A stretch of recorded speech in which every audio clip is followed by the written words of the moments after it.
কবি অরূপকান্তির কবিতা প্রার্থনা, কণ্ঠে স্বর্ণালী মণ্ডল। অক্ষরে অক্ষরে যে কিভাবে আগুন জ্বলে, সেই সাধনায় আছি বহুদিন একাকী। সকলেই ভালোবাসা বুঝে, আমি বুঝি অক্ষরের অক্ষর। অক্ষরের দীর্ঘশ্বাস আছে, আমি তোমাকেও অক্ষর ভাবি। আমাকে আলিঙ্গন করো, চুম্বন করো, এ আমার একান্ত অক্ষর ভালোবাসা। হে অনন্ত, হে অপূর্ণতা, আমাদের জীবন ক্ষোভ, দুঃখ, দীর্ঘশ্বাস, প্রেম ও বাসনার নিঃশব্দ দহনে অঙ্কুরিত শব্দের প্রাণ। হে ঈশ্বর, প্রাণ দান করো, শব্দ ও অক্ষরের পুনর্জন্ম হোক। শব্দের কাঙালকে শিউলি অক্ষর দাও।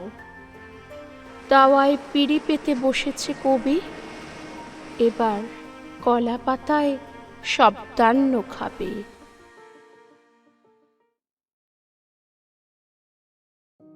কবি অরূপকান্তির কবিতা অর্জুন কবি, কণ্ঠে স্বর্ণালী মণ্ডল। শব্দেরা আর করাঘাত করে না দরজায়, ওরা এখন পলাতক। আমন্ত্রণ ও হাতছানি জারি রাখি। শব্দেরা আসুক আর নাইবা আসুক, আমি প্রস্তুত হয়ে বসে থাকি। চারদিকে আর্তনাদ, শব্দদূষণ, আমার নিজস্ব শব্দ কই? ঋতুজল ফুরালেই মৃত জ্যোৎস্না এবং একাকিত্বের সংলাপ। নৈরাশ্য ও নিঃসঙ্গতার সাথে সহবাস। আজও আমি হতে পারি অবর্থ অর্জুন। গান্ডীব থেকে ছুটতে পারে বাণ, সকল কুয়াশা ভেদ করে শব্দের আয়নায় বিদ্ধ করে যাব কবিতার চোখ।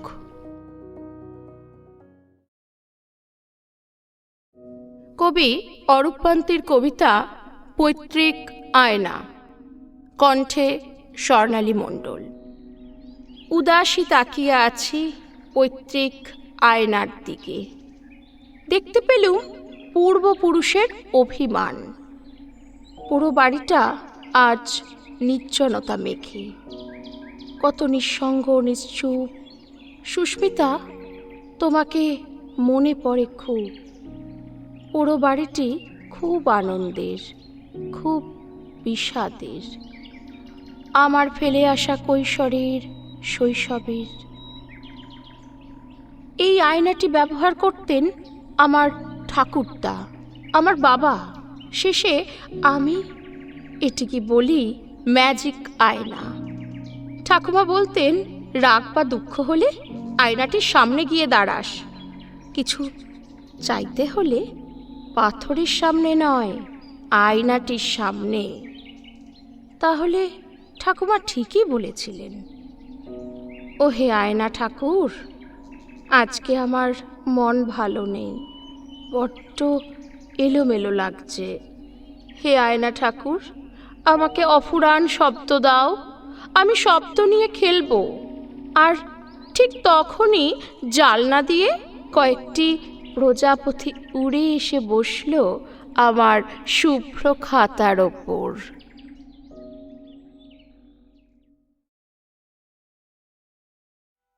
কবি অরূপকান্তির কবিতা ইঁদুর জন্ম, কণ্ঠে স্বর্ণালী মণ্ডল। কিভাবে যে ভালো থাকা যায় সে নিয়মাবলী আমাদের অজানা। তেমনি প্রতিটি রঙের ক্ষেত্রে লালে, গেরুয়ায়, সবুজে, ঘাসফুলের ভেতর থেকে হরিণ এবং পোকারা বেরিয়ে ছড়িয়ে পড়েছে লালে ও গেরুয়ায়। তবু ওরা জাটিঙ্গা পাখির মতো নয়, ওরা আগুনে ঝাঁপ দেবে না। কেউ আর যোগী হতে চাইছে না। উপযোগী হবার প্রবল আকাঙ্ক্ষায়। একটু অন্যভাবে বাঁচো, অন্যভাবে মরো। ভিতের ভেতর, মাটির ভেতর সুড়ঙ্গ, সুড়ঙ্গের ভেতর মাঠ থেকে চুরি করা ধান। এভাবে ইঁদুর জন্ম আর নষ্ট মাঠের অভিমান। বলিষ্ঠ হামলিনের বড়ই অভাব। বাঁশিওয়ালা, ও বাঁশিওয়ালা, আর বাঁশি বাজাবে না?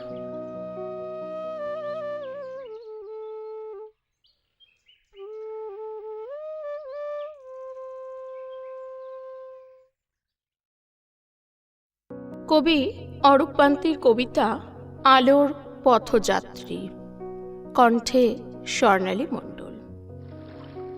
শব্দ কি কোনো দাগ কাটতে পারে? হ্যাঁ, পারে। কেবল পৃষ্ঠায় নয়, মনে মনে। মেঘ ডাকার শব্দ, জল পড়ার শব্দ, আত্মচিৎকার বা গেল গেল রব, মৃত্যুর আগে বুকের ভেতর ঘর ঘর।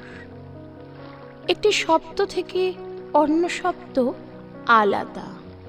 একটি ঘরে 4টি সোফা, তাতে বসা 4টি মানুষ।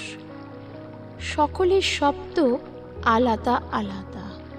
মানুষের মনকে সব চিহ্নিত করে। লোভ বা ঈর্ষার কোনো শব্দ নেই, হয় না। আলো বা অন্ধকারের কোনো শব্দ হয় না।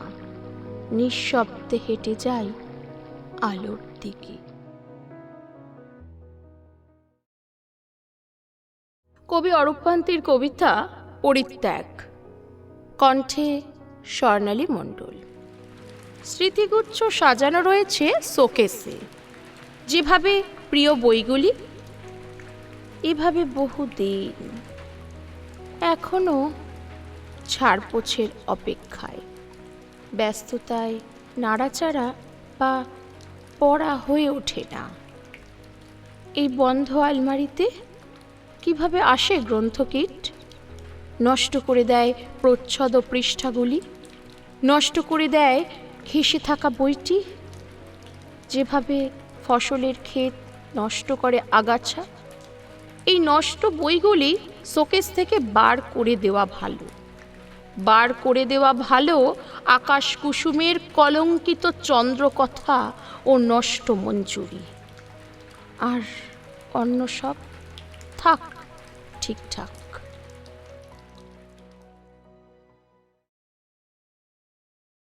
কবি অরূপ পান্তির কবিতা দ্রৌপদীর কষ্ট, কণ্ঠে স্বর্ণালী মণ্ডল।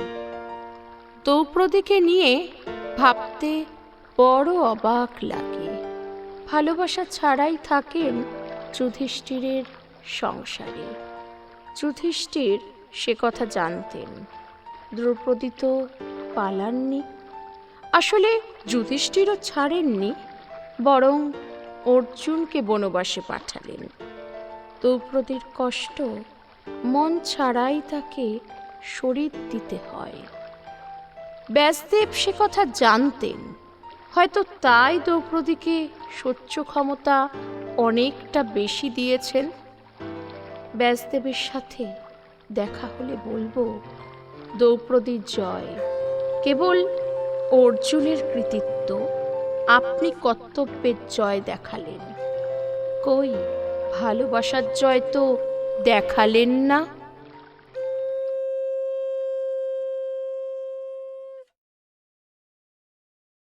কবি অরূপ পান্তির কবিতা দ্রৌপদীর কষ্ট, কণ্ঠে স্বর্ণালী মণ্ডল। দ্রৌপদীকে নিয়ে ভাবতে বড় অবাক লাগে। ভালোবাসা ছাড়াই থাকেন যুধিষ্ঠিরের সংসারে। যুধিষ্ঠির সে কথা জানতেন। দ্রৌপদী তো পালাননি। আসলে যুধিষ্ঠিরও ছাড়েননি, বরং অর্জুনকে বনবাসে পাঠালেন। দ্রৌপদীর কষ্ট মন ছাড়াই তাকে শরীর দিতে হয়। ব্যাসদেব সে কথা জানতেন, হয়তো তাই দ্রৌপদীকে সহ্য ক্ষমতা অনেকটা বেশি দিয়েছেন।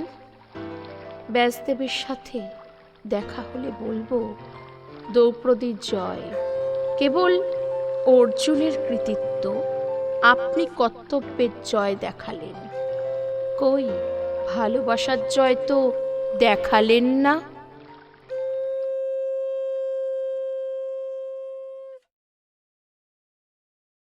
কবি অরূপকান্তির কবিতা অমৃতস্য পুত্রা, কণ্ঠে স্বর্ণালী মণ্ডল। যদি উঠতে চাও জেনো আকাশ অবধি সিঁড়ি আছে, যদি নামতে চাও পাতালেও সিঁড়ি আছে, কতটা উঠবে কতটা নামবে স্বতন্ত্র বিচার। তবে জেনো ওপরে দেবতা নিচে অসুর, এদের মথিত অমৃত হল মানুষ, অমৃতস্য পুত্রা। কবি অরূপকান্তির কবিতা স্বপ্ন প্রবাহ, কণ্ঠে স্বর্ণালী মণ্ডল। নিদ্রিত যন্ত্রণার নীল শব্দগুলি জেগে ওঠে মধ্যরাতে, আর চঞ্চলতা বাড়ায় নিশুতি রাতের একটি নিঃশব্দ হাঙ্গামা। শব্দের ব্যঙ্গময় প্রেতাত্মারা ডাকে, আয় আয়। উৎসুক আবেগে মন্ত্রমুগ্ধের মতো উঠে বসি, টেবিল ল্যাম্পের সুইচে আঙুল ছোঁয়ায়, দেখি সাদা পৃষ্ঠাগুলি যেন পেঁজা মেঘের মতো মিটি মিটি হাসে।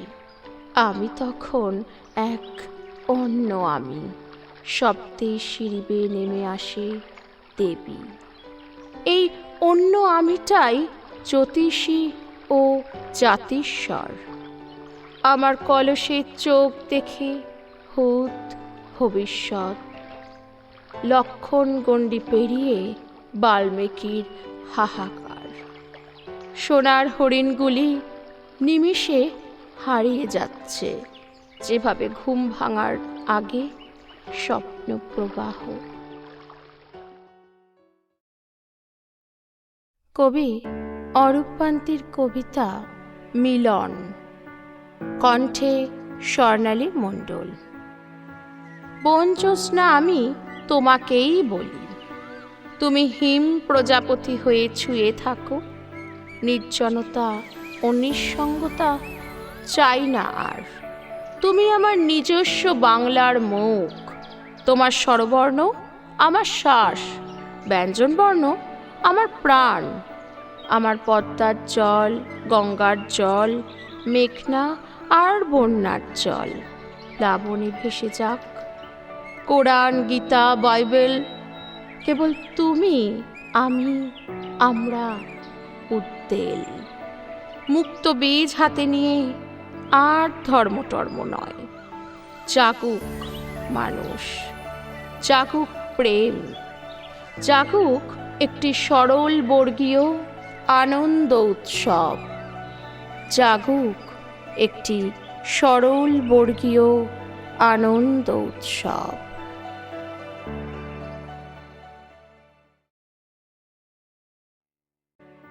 কবি অরূপকান্তির কবিতা কবি জন্ম, কণ্ঠে স্বর্ণালী মণ্ডল। অন্ধকার রাত্রিকে মনে হয় যেন বিশাল অজগর, আমাকে গিলে গিলে খায়। ক্রমশ নিস্তেজ হই, মনে হয় যেন তলিয়ে যাচ্ছি কুয়োর অতলে। তখন অজানা সব প্রশ্নের উত্তর খুঁজি, খুঁজি শৈশব, খুঁজি তোমাকে, আর ফেলে আসা ঘর দুয়ার ও নক্ষত্রে খচিত আকাশ।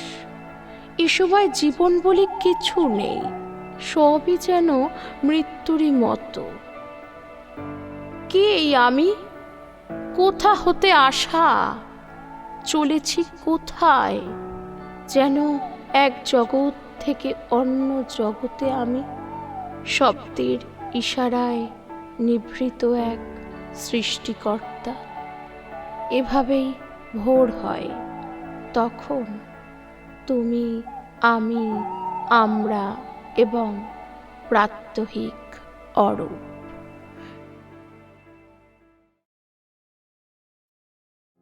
কবি অরূপ পান্তির কবিতা ঋণ, কণ্ঠে স্বর্ণালী মণ্ডল। ওই ছেঁড়া শাড়িটা ফেলে দাও, শুনলে না? সেলাই শেষ করে এসে বললে, দেখো তো ছেঁড়া জায়গাটা বুঝতে পারো কি না? সত্যি তো, বুঝবার কোনো উপায় নেই। সকল দাম্পত্যে দেখি সম্পর্ক ঠিক এমনই, বুঝবার কোনো উপায় নেই। মানুষ এভাবেই ঋণী হয় সূচের কাছে।